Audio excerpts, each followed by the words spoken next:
nonprofit leader who's responsible for teaching or training anybody on your team, in the community, or your clients?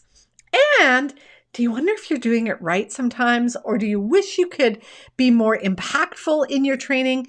Do you wish that you could learn some techniques for creating better learning experiences? You are in luck, because today we are talking to Beth Cougler Blom. Beth helps organizations large and small create and design great learning experiences. Welcome to the Surviving to Thriving podcast that helps women leaders in nonprofits get out of survival mode and thrive in both leadership and life. I'm your host, leadership development coach Kathy Archer, and I help women leaders enjoy impactful leadership. We're going to talk to Beth today, and she's going to teach us about some of the strategies around creating good designs for learning experiences. And we're going to talk about the 3 C's of designing great learning experiences. Beth has helped countless organizations, large and small, in the nonprofit world and in other sectors, really design those great learning experiences so that when you spend all that time creating and designing training, that it actually works and has that impact. Whether you are doing formal training in your organization, whether you're having a one-to-one conversation with somebody on your team and you're hoping they will learn, maybe it's orientation in your staff team, the volunteers you work with, whatever it is, when you want somebody to learn, then how do you actually get them to learn? You're going to hear some of those strategies from Beth today. Let's transition into the show. Welcome to the podcast, Beth. I'm so excited to talk to you about designing a great learning experience, because I know that tons of nonprofit leaders are struggling with that. So before we dive into that, can you just introduce yourself? Tell us a little bit about sort of how you got to where you are and what it is you do now. Absolutely. Thanks, Kathy. Thanks for having me here. My name's Beth, and I'm a facilitator and a learning designer. These are funny terms to people. They often haven't heard, especially the word learning designer. Sometimes we're called instructional designers. And basically what it means is I work with people to help them design great learning experiences in any mode. I got to my current role, I suppose, in a bit of a roundabout way. I always say I started, I started as a coordinator of training. So someone that, was more behind the scenes, coordinating training that other people were teaching and offering events and so on. And then over the years, I became a trainer myself. And then I realized kind of the difference between training and facilitation, and, moved into what I now know to be more of a facilitative approach, but also made that journey from being an employee in other people's organizations to now as an entrepreneur and working across sectors with various different types of clients. So kind of a couple of arcs, I suppose. Yeah. And what do you do with your clients now? Yeah, I have 3 different things that I do with them. So sometimes people come to me they want to build a course. They're not quite sure how to do it. And it's online or it's in person, either one. And so they work with me and I help them build that course. So they know their subject. I know how to build courses and we work together. Other people come to me because they need to learn how to teach or how to facilitate. And so the things I teach or the workshops that I hold are about education-based topics. So helping people learn how to teach or learn how to design great courses. And then the third thing is straight group, we would call it group process facilitation. So let's say someone needs a facilitator for a strategic planning session or having a group come together and make decisions or that kind of thing. And they sort of need that quote unquote neutral third party person to come in and help them do that. And that's the third way that people can work with me. So it's a lot of variety. And I love that about, the different types of projects I get to work on.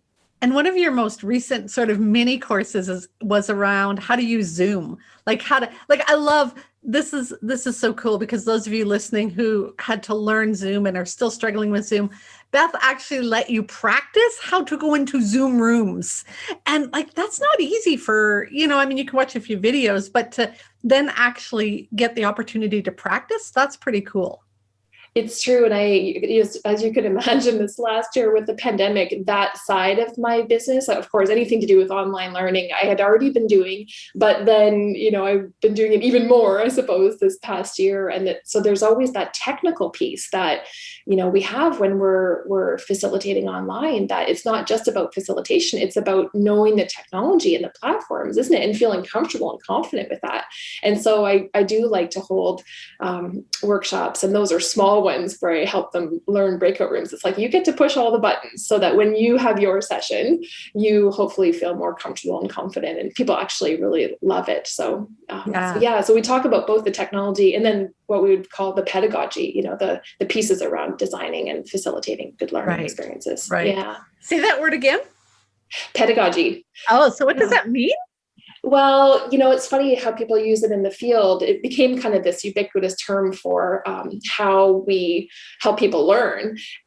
Like true people in the field might say andragogy for it to be related to adults, but and pedagogy was more for, I guess, children. Maybe you would think like K to 12, but really, I think in practice, people just sort of started using pedagogy for everybody. I think that we assume we just talk and people learn, or if we put together the right outline, people will learn. And there's so much more to it. And so we're going to dive into the 3 C's of designing a great learning experience. And what I want to, really underscore there is the word designing. It has to be intentional. Mm-hmm. And I think, again, that's sometimes what we forget. So I know that some of the work you do is, creating courses and that kind of stuff. I also want to use some examples as we're going through this today around, what if I'm just doing a little mini training session during staff meeting, or, like kind of that broad range around, how do you create that learning as well in different moments? Because I think as a nonprofit leader, it ranges. And I know lots of people are creating courses and designing training material, and on the spectrum, they're also doing that. So yeah, that's so true. So there's a big spectrum of what training or, learning experiences look like in all of our environments, like, isn't it? Because even if it's just a leader going to one of their staff members or volunteers and having like a little mini one-on-one conversation about something to do with somebody's learning, that can also be, we can come to that with an intentional approach, can't we? About, maybe asking questions more than just kind of telling them all the things or that type of thing. So we can think more about sometimes we say micro learning opportunities. And that's a little example of coming intentionally to not just micro, but not just the macro things, but the little micro opportunities. Well, and I think sometimes we also forget things like, just when you said that, I'm thinking, how many new hires, new volunteers have we had where there's an orientation and it's like, here's the binders, just go sit in the corner and read the binders and sign off that you read them. And we expect them to learn from that. I mean, like sometimes it's a half day, a full day, like there's a lot of stuff that we throw at them and we want them to learn. It's so true. I actually had a client come to me about a year and a half, sort of post or pre-pandemic, I should say. And they said, we've realized that our volunteer orientation is kind of unidirectional. Like we're really just talking at them when they're coming and we want to do it a better way. So I worked with them to kind of turn things around and also lessen, I think, those pieces. It's like, what do they really know at that or need to know at that, that early time in their kind of lifespan with the organization? They probably didn't need to know as much as they originally were throwing at them. So, Oh yeah. We feed them way too much. So before we dive into the components of a great learning experience, what's not so great learning experiences like? Can you give us some examples of what you've seen or heard or experienced? Yes, I'm sure I've experienced some of those not so great myself. I feel sometimes I'm kind of critical when I come into other people's sessions. I hope that doesn't make people nervous to have me in their room. But I look, I watch everything and learn from other people's examples, as we all do, right? We learn sometimes from what not to do. We learn, to do the opposite, don't we? You nailed it, I think, when you said earlier, and I actually use this phrase myself, just because we taught doesn't mean somebody learned. But it's funny because a lot of us learned through that kind of thing. We learned, and I talk about in my book that I took history for my first degree, and you better believe I sat in a lot of long lectures. And of course I did learn something from that, but we can only talk for so long before we have to stop and engage people. So I think the mistakes that people make sometimes are just going on and not stopping for engagement and participation and inviting that from their group. So the sort of too long presentation or the too long lecture is, I think, one pitfall that people tend to fall into. Yeah. Yeah. Yeah. What else would you say is like a poor or bad learning experience? What are some of the hallmarks of one of those? I think another thing is around terrible PowerPoint use, to be honest. And when I wrote my book, I interviewed 30 facilitators to, inform the book and then ask them all sorts of questions about their own facilitation and learning experiences. And I asked them the question about pitfalls, and a lot of them said terrible PowerPoint use or misuse.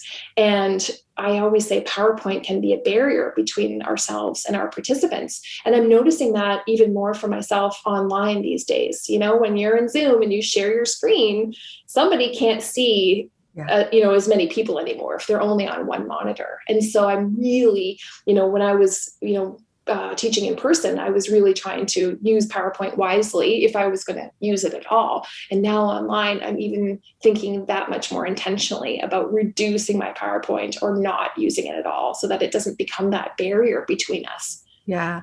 Well, and the PowerPoint in general, or the PowerPoint that's like a paragraph on a slide. It's true. Reading exactly what's on your slide. I love somebody standing there reading while they're presenting. I'm like, I can read too, reading. We can all read, and we call it in the business cognitive overload. We should not read from our PowerPoints ever, because people can read, and so when they're reading and we're also reading and talking, it's just too much for our brains to handle.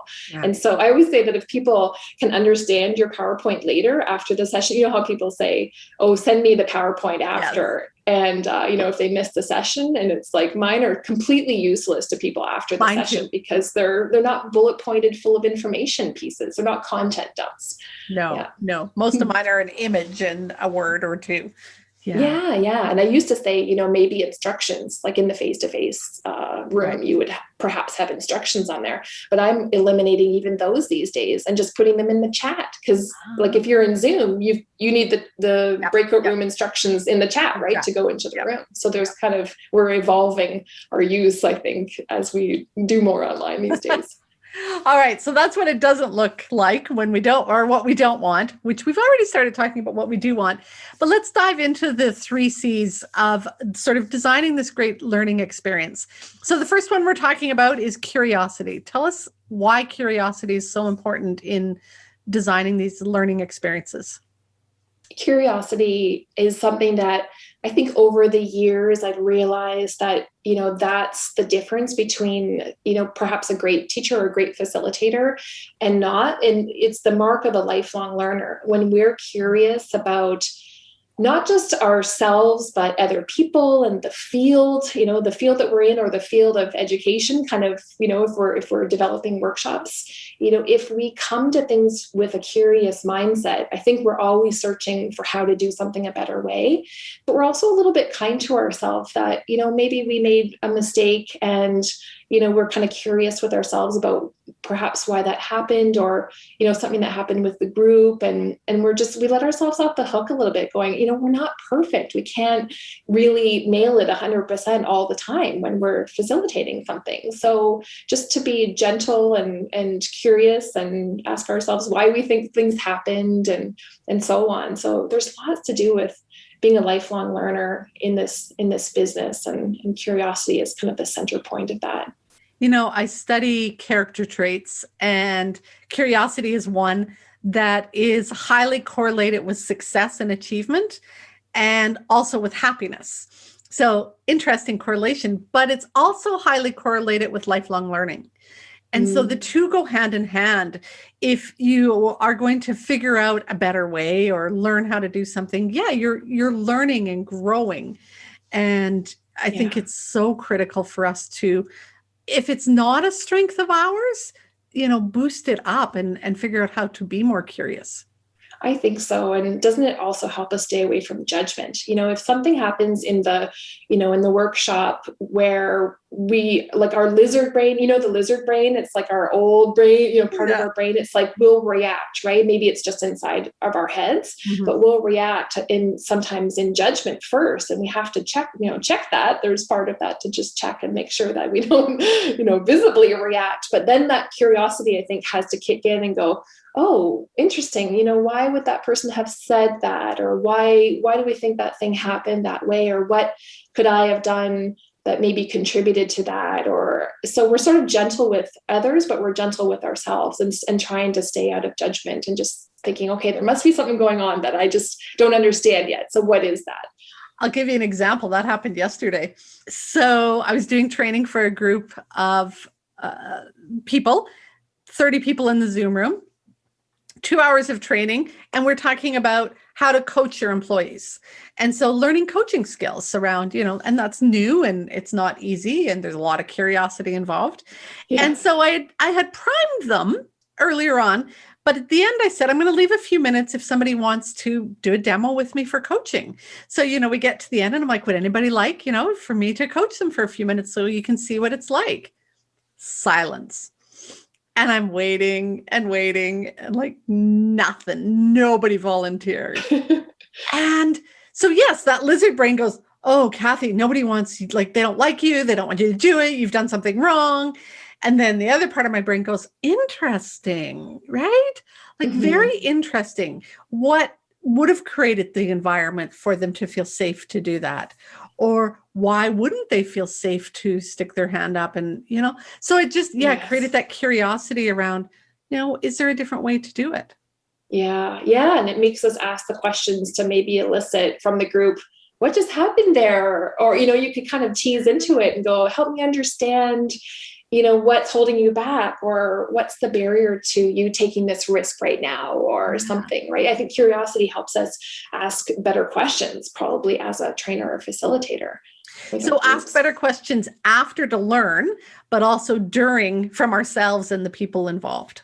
Yeah, absolutely. Questioning is, I always say, it's a lifelong journey for me to learn how to ask great questions. I mean, as a coach, you would, that's very similar, isn't it? In a coaching career, you're always learning how to ask really excellent questions, and facilitation is the same, because a great question can take us to really juicy, meaty places that, if we had never asked the question at all, we would have never gone there. But an effective question can take us to places where not only the group learns that we're, quote unquote teaching, but that we learn perhaps as well as someone who is facilitating the session. And that's also fantastic around curiosity, isn't it? Isn't that the best case scenario where we also learn something as the person who is teaching the session? The other thing I'll say about curiosity, and this comes from the coach perspective, I think we're often looking at what do I want them to learn by the end of this? What are the outcomes? What are the, those kind of bullet points? But I'll often ask personally, like when I'm doing training, but also when I'm working with other people, what do you want them to feel at the end of the session? And, because I'm always coming back with this emotional intelligence and, do you want them to feel inspired or curious or, confident? Because if you want them to feel confident at the end, for example, the Zoom, understanding Zoom rooms, then they actually have to practice it. If you just train them, but never let them practice, they probably wouldn't have the confidence to do it. They would have the knowledge, but not the practice. And so, I often sort of ask that question, by the end of it, how do you want them to feel? I like that. And you're going into what's called the affective domain. Like when we write learning outcomes, we often stay in the cognitive domain. So there's cognitive, affective, and psychomotor. And cognitive is kind of where a lot of people like to hang out. And, because we think it's sort of knowledge head stuff first. Yes. But affective is a really great area to go into, of course, as you're saying, what do we want people to feel or to value or to believe? There's all sorts of areas that we can kind of play around with the affective domain. And, you say about confidence, often I do have something related to confidence in certain courses, or the clients I work with say that they want their participants to increase their confidence in some way. But you also mentioned about kind of practice. And I think that's, if you're going to write learning outcomes, it really drives you to creating opportunities for practice. And talking about pitfalls, that's a real pitfall, that people come to the creation of a learning event with kind of, here's all the stuff I'm going to tell you about. And they don't give people time to practice, do they? And so you really can't kind of have that check and balance of, you wrote a learning outcome, but then you never actually put anything in the session where you were going to see people doing the thing or accomplishing the thing or and give them feedback. give them, yeah. So that's the kind of mismatch that I often help people fix, is like, let's write measurable learning outcomes and let's put stuff in the actual session to help people achieve it when you can see it happening, or something that happens after the session is fine too, right? But where's the practice piece? That's where people often fall down. So the first C is curiosity. The second one is courage. Tell us a little bit about courage in creating these designing these great learning experiences. Yeah, courage is, so apropos, I suppose, for coming to things as a trainer, facilitator, teacher. I kind of use different words in different sectors, in different contexts. But there was a pretty renowned teacher in the field, Parker Palmer, and he wrote a book called Courage to Teach. And, he nailed that phrase, didn't he? Because it does take courage to stand up in front of a group and work with people and be vulnerable and, sometimes fail in front of the group and, admit your failures or try to work through things with the group and not show up as perfect, because we can never do that, and so on. So there's lots of things around being courageous and vulnerable that we have to just recognize but sort of deal with too. I mean, I've been finding even myself this year teaching more, in Zoom and Zoom-based tools, that it almost feels a little bit more vulnerable than normal. And I've actually been teaching online for years, probably for almost 10 years now, but only teaching online and not having the opportunity to see people face to face. It's a little hard on the ego, I must say, that, when you teach face to face, when you work with groups, they come up to you after and they go, "Oh, Kathy, that was such a good session." And so our ego goes, "Yeah, right, I nailed it." And so not everybody does. Of course, there's always something that you can learn and grow from. But when people leave our Zoom sessions at the top of the hour and scoot off to something else, it feels like this vacuum sometimes. And so we have to still stay strong in our capabilities, I suppose, that we're still doing good work, even if we don't get all those kudos maybe that we would have gotten in the face-to-face environment.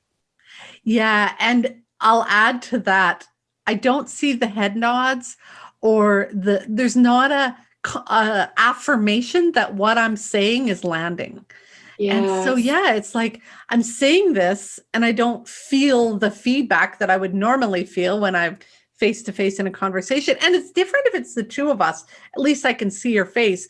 But as soon as you add 8, 9, 10, 30, 40, 50, people on Zoom, you can't even tell who's talking anymore, let alone see their facial expressions, or half them have the video off, and rightfully so, right?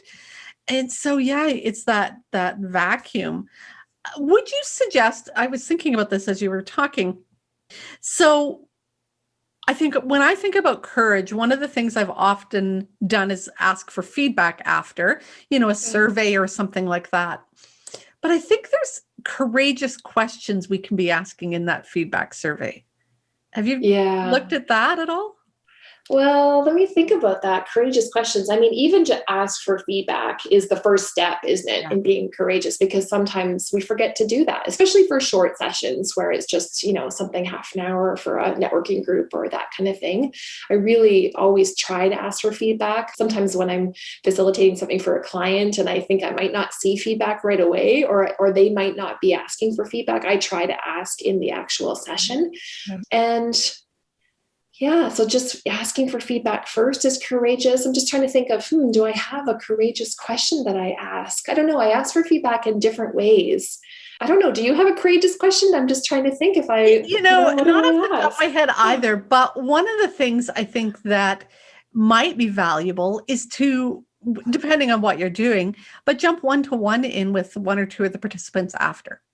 Somebody who was engaged and somebody who wasn't. Because I think, again, surveys are words and people often just kind of fill it out, either quickly or don't fill it out.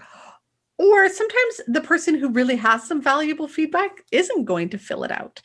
And so you miss some of that. So I don't know. That's one thing off the top of my head. But, another question I often ask just in general with people is, what are you afraid to tell me? That's a great question. Yeah. Sometimes I say, what would you have wanted me to change, or what would you want me to change for the next group, kind of thing. So it sort of takes the pressure off that they don't want to tell me I screwed up something, but they could say, well, if you were going to do this again, maybe you'd choose to do this differently. Sometimes I talk about, and I even do this when I help people learn how to facilitate, is let's talk about alternatives. It's like, we're not saying that what you did in the facilitation was bad or ineffective, but we're just saying what would be another way to come at that thing, to do it a different way, an alternative that's just as good. So, so there's maybe gentler ways we can approach it.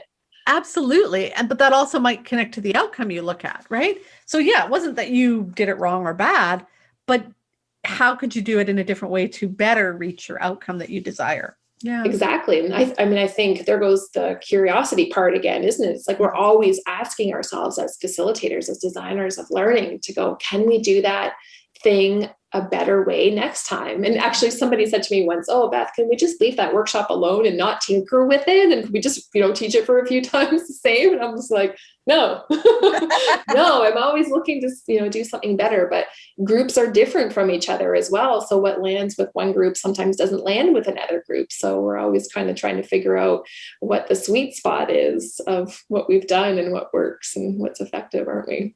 So my ego wants me to ask, so I rarely teach the same thing exactly the same. Like, I'm always tinkering and changing slides or experiences. Am I doing it right?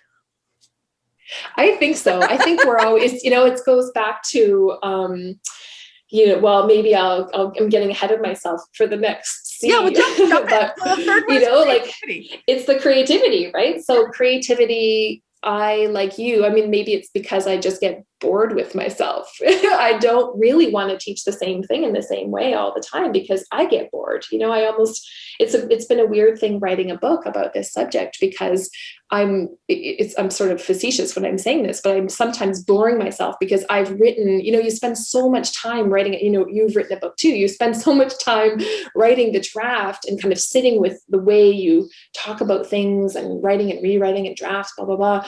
And so when I say things verbally to people, in my head, I sometimes think, oh my gosh, I'm so boring, because I've said that to myself many times, but the other person is hearing it for the first time. And I have to remember that it's new information to them, but I'm boring myself. It's a bit weird, right? It is weird. And so it makes me want to keep moving my practice forward and learning and growing. But I have to remember that other people are in different spots, and they do need to hear some of those messages that I've been telling myself and others for years. Yeah. Well, and that's what I was just going to ask. What's the number of times somebody needs to hear something for it to sink in? Oh, there's research around that, isn't there? Do you know it? I'm not sure. I don't know it, but it's like 10 or 12 or 15, like, it's huge, right? Yes, I know. I think it's like the stuff about developing a habit, or is something similar, isn't it? It's like, I've been walking for 28 days straight, and maybe it's now a habit, but we have to say those things over and over again to ourselves. When you're talking about creativity, I often, and I've noticed it in other books, and that's probably where I've picked it up from, I try and use alliterations or short little snappy things so that when they're remembering, right, if I can say that same thing over and over and over again. So in my book, I teach the inner guidance cycle: pause, ponder, pivot, proceed, pause, ponder. Like, if you've listened to this podcast, you've heard me say that a zillion times, right? Do you, when you're talking about teaching, facilitating with creativity, are you saying some of those things? Like, how do you create stuff that people can let sink in?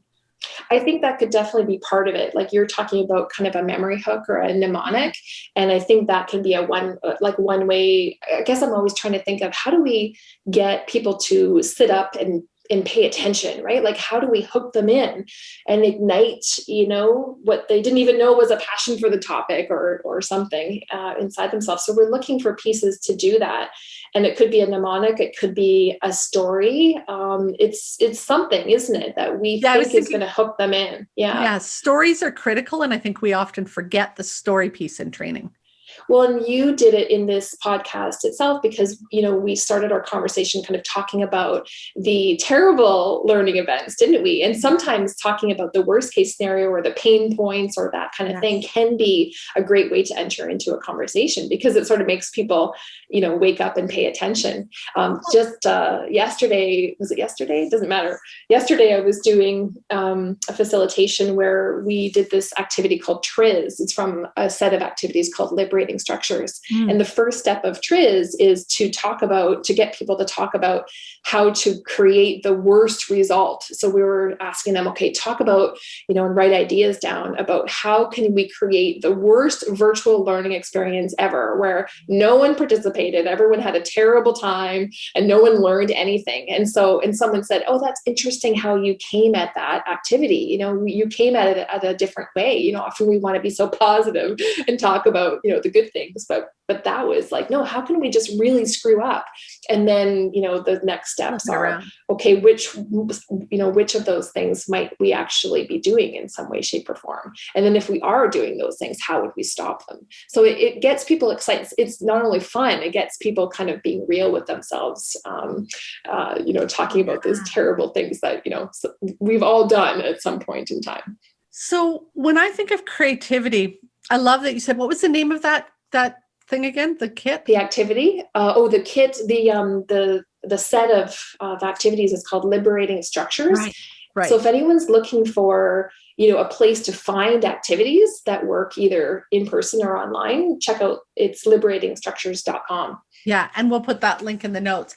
Great. But that's what I wanted to say. I think sometimes when I was writing my book, I was reading a lot about, writing and trying to figure out the creative process, because it is a creative process. And often we're trying to generate creativity from an empty bucket. And so if we don't, get stuff in there, it's really hard. And what they were talking about, some of the stuff that I was reading was, we stay in this box of I am teaching about, for me, it's confidence and leadership and that kind of stuff. And yet that sort of becomes stagnant after a while. Like you said before, it gets boring. So when I'm listening to podcasts, I'm listening to podcasts about zillions of other things, or I'll make sure that I get out in nature. And you and I were just talking before we hopped on, you're sewing, I'm crocheting. I picked up painting a little while ago and I'm nothing brilliant at it, but doing something creative outside of when you're sitting down to do the work helps you awaken that other part of your brain. Oh, absolutely. And actually, I sometimes, in pre-pandemic times, I would go and troll libraries and go over to like the nonfiction section or the arts and crafts. And I remember pulling out a book once on quilting, and I'm not a quilter. And I was just kind of flipping through it, and the person was talking about, having a design wall. And my brain immediately goes, design wall, that's so cool. I can use that in my own work too, right? Like, because I have a whiteboard on my wall and I also design with sticky notes and this and that. So I don't know if my brain is different than other people's brains. Maybe you and I have the same kind of brain, because I look at other fields information like that and I automatically think, wow, that's so neat. I can use that in my field. Yeah. And I think the more we kind of get outside our own field and learn from others, because somebody else has figured out something that we could apply to our own discipline. And that would unlock creativity and innovation, wouldn't it? It did for me the other day. So I'm reading, it's called Mere Christianity, and it's by C.S. Lewis. So the same author of the Narnia series, right? Yes. And just a brilliant book that is referenced often around moral character. And so he's talking about marriage in it. And it's really interesting how, we fall in love as a feeling, but then love has to become an action to keep your marriage strong. And so, I'm reading this and I'm talking to my husband about it. We're like, this is very cool. And then I'm like, wait a minute, that's the same in organizations. I mean, you get into an organization and you're in love with the organization and it's amazing. And, and then all of a sudden it's like, right? It's kind of like the 7-year itch that we get in marriage. And so it's the same idea. And so I'm like, oh, I could write a whole, blog post about that and teach a session on how to stay in love with your job. And, it's getting those ideas from different places and pulling them in. It is. It really is. And isn't that the mark of, if we bring it back to kind of training and facilitation, the people that are successful in this field are the people that do that kind of thing. Like, we're always looking at other people doing this work and learning from them and seeing, okay, how can I do that thing myself? Or how can I take that and kind of change it a little bit and make it work for me? Or I don't know, if we don't go out and look at things in the world and inspire ourselves, how could we really be doing great work, And, it's funny, well, it's not funny, but when I get too busy in my work, this year, of course, everyone's like, hey, about online education. I think I need to talk to you. But when I get too busy and make the mistake of kind of filling my schedule up too much, I don't have as much time to do those kinds of things. My professional reading drops off, the creative kind of side sewing projects and so on. Like, I can't do that as much. And there's something missing then. Like, I'm not doing as much good work for anybody because I've taken on too much work. And so there's almost that sweet spot of just deciding how much work we should be doing and how much we should be adding in terms of white space, right? And I know nonprofits are dealing with this. I mean, so much, aren't they? Because there's just so much work to do. But the more we can carve out time to just think or read or, just kind of get those inspiration pieces, whatever they look like, I think we'll all be in better stead for it. We could do better work. Oh, absolutely. If I could make you go back and say that line again, how can we be inspiring others when we're not inspiring ourselves? Like, that's exactly it. And especially in the nonprofit world and in many worlds, the job, like I say, we get into the job because we love it, but it can become soul sucking real fast. And if you're not doing those other things to continue to feed your soul, you're, like I say, you're empty. You've got no creativity, no inspiration, nothing left. And so you need to be filling that cup up sometimes. You're so right. We can't just give and give and give. And believe me, I believe in giving. I mean, I'm a volunteer too, and I taught volunteer management earlier in my career. I worked at a volunteer center, as a training coordinator.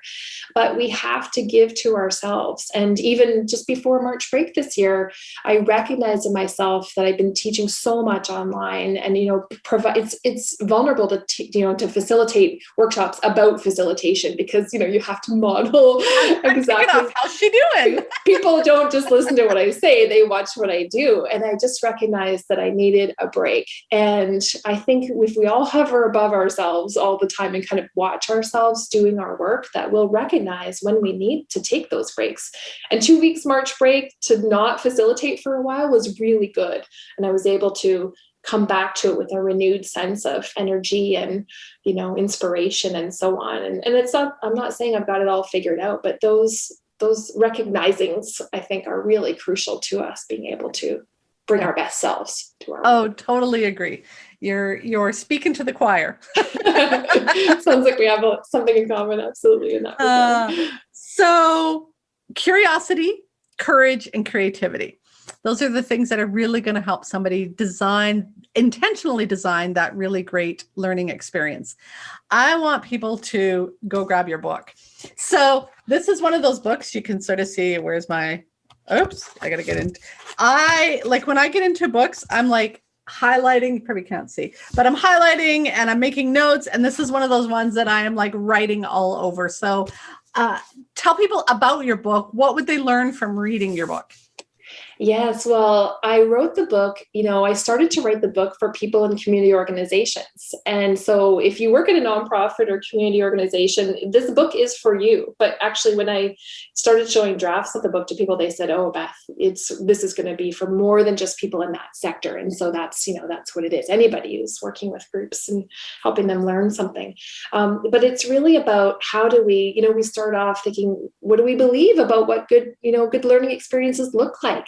And then go into kind of more hardcore design skills. How do we spend more time and effort in planning and taking that intentional time to design great learning experiences? What does that even look like when you haven't been taught how to do that in the field? And trying to give people really concrete tools to be able to approach planning effectively. And then, there's pieces in there around participatory activities, because it's called Design to Engage. I had to sit and go, how do I title this book? What's the crux of the message? It's like, if we spend time in design and our intention is around inviting people to participate and to engage in our sessions, those are the sessions that are going to help people really learn. The sessions where people don't learn as much are the ones where we don't let them be involved. Yeah. And then of course we go through, there's some pieces around facilitation skills and challenges that arise and that sort of thing, and gathering feedback and looking at our own practice and self-reflecting, some things we forget to do. So I really try to take people through the arc of what it looks like to design effective learning experiences. But I wrote the book for face-to-face sessions. I mean, who knew a global pandemic was going to hit, right?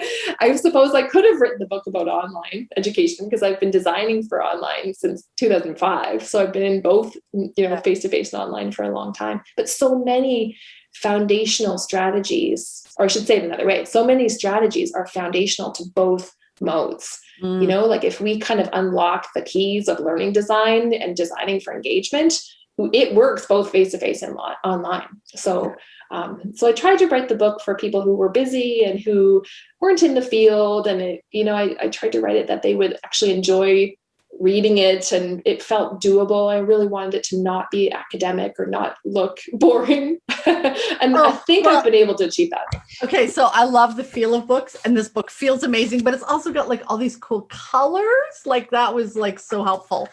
But what I will also say is it's full of great stories and good quotes. I love the quotes. Lots of exercises, which I want you to talk about in half a second. But the other thing I will say for the women leaders that are listening to this, the struggle we have is we lack confidence sometimes, and we think we should know how to do it. But many of the people in nonprofits moved up the ranks from frontline, and we haven't been taught how to do all of those other things. We assume we should just know it. And yet, nobody's taught you design. Nobody's taught you how to teach. You're not a teacher. Maybe you're a rehab worker, a social worker, a childcare worker, but you're not a teacher. You're not a design expert, and yet you're trying to be that. And it's no wonder you lack the confidence. And so that's where this courage comes back in, the courage to learn, the courage to be curious, the courage to ask questions, to get help. It's so critically important. It really is. And that's why I wrote the book. I looked around, I had a foot in both community organizations, the nonprofit sector, and in higher education, because I worked as an instructional designer in universities and in the nonprofit actually as well.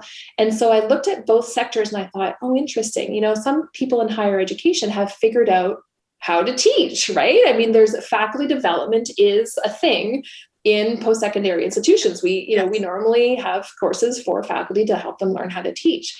And so I started looking back at the nonprofit sector going, well, how are those people learning how to facilitate workshops? And they were just falling into it. And that's how I came to it too. I just started my career and I was a training coordinator, and then somebody asked me to do a training and I just kind of fell into it. I mean, I did a master's in education eventually, but that's super rare, isn't it? For people to go and do that kind of education. And so I wanted to bring back all the things that I had learned from being in higher ed and being, watching and being in nonprofits and doing the master's degree and go, how do I write the book that I would have wanted for myself earlier in my career for the people that just fell into it? Because almost everybody does. And that's normal. And so to recognize that, I was never taught how to teach, and almost nobody is.